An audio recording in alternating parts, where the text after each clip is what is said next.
বললো তুই দে। তারপরে এটা ধুয়ে নিলাম ওষুধ দেওয়ার পরে।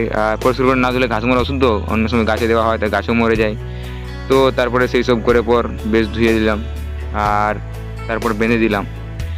তো তারপরে আবার বললো একটা খাট হয়েছে, তো সেই খাটটা বাঁধতে হবে আমাকে। তবে আমি এসব খাট ফাট বাঁধতে পারি না যদিও, তো তাও চেষ্টা করলাম। তারপর দেখলাম না, হয়ে গেছে।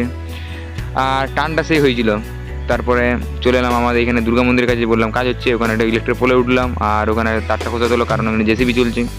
তো সেটা করে দিলাম। তারপরে ফাইনালি নেমে পড়লাম সেটা করে পর। আর আমি গ্রামের কাজ করবো না এটা তো হতে পারে না, ছুটির দিন আমি এসবই করি। তারপর চলে এলাম বিকালে খেলতে, আর ফাঁকা মাঠ। তারপর একটু কোনো আসে দেখি একটু নতুন বল নিয়ে এসছে, টাকা ফাঁকা আমি দিইনি কিন্তু। তারপরে খেলা শেষে একটু দাঁড়িয়ে ফুটবল খেলা দেখলাম, আর কুন্ডুর গাছে কাঁঠাল পাড়ি দিলাম। তারপরে আমার কাকা হয়। তো যাই হোক, কাঁঠালগুলো বেশ বড় বড় ছিল, আমাকে একটা দিয়েছিল কিন্তু সেটা পাকেনি দুর্ভাগ্যবশত। তার জন্য আবার একটা কাঁঠাল দিবে বলেছে, তো দেখা যাক কবে দেয়। তারপরে এই ব্যাগা করে কুড়ে পারলাম, আর সেই লেভেলের ভারী। আর